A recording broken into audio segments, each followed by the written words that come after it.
Member for Goldstein. Thank you, Deputy Speaker. Deputy Speaker, the Albanese government is introducing a truth tax.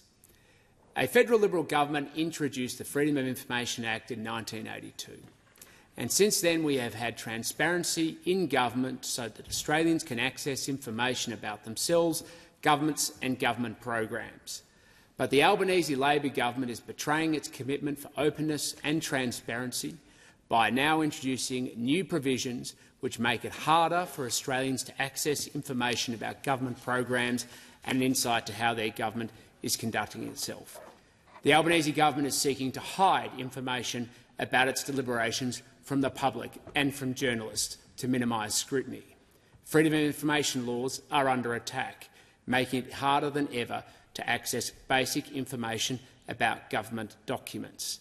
It will expand the range of confidential documents, shielding ministers and, of course, bureaucrats from scrutiny and information. This is not some sort of objective comment. The Centre for Public Integrity has found that in the year 2011-2012, 59% of documents were available unredacted. Now it is just 25%. This is not a change that is being introduced to try and boost transparency or information about government data or policy advice. This change is clearly about covering up government activity, and they're imposing new taxes to limit access to information, to limit the capacity for Australians to be able to ask basic questions of their government. That's why the Albanese government is introducing a truth tax, because what they're doing is denying information to Australians.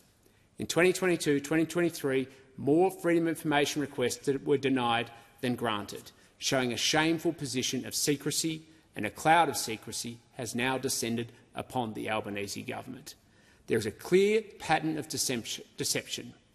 There is a clear pattern of deception and a pay-for-play approach to information under the Albanese government. That is why this truth tax must be defeated, and is a direct attack on the transparency and information available to the Australian people. Deputy Speaker, the truth tax that's being put forward by the Albanese government is one of the most corrosive things that we have seen in our parliamentary democracy. We have seen an active choice where the Labor Party is seeking to impose a new cost to limit the access of information for Australians simply to know what ministers who sit on government benches are doing. The information that's being provided to them as part of normal government decision-making so that there can be proper scrutiny and accountability. I understand that when they're in government, they're sitting there and they do not want to be questioned. I understand that they do not want people to ask basic bits of information. I understand they do not like questions at question time. I understand the Prime Minister likes to come into this chamber and throw his weight around and give his Castro-like responses to basic questions about the operations of the healthcare system, the aged care system, or how his government is operating. But the reality is we live in a democracy. The Parliament of the people of Australia is not the National People's Congress. The job of members of parliament, whether they are opposition members, whether they are independents, whether they are members of minor parties, have a right to ask questions and simply hold the government to account. Just as journalists have a right to ask basic questions of government and to submit freedom of information applications so that there can be proper scrutiny of how a government is making its decisions. But the answer, despite the promises of this government that they said they would be the most transparent in Australian political history, is pulling the curtain of secrecy down behind them so that people cannot see deep into the heart of this government. And they're putting up cost barriers to limit the capacity for everyday Australians to be able to see what this government is doing.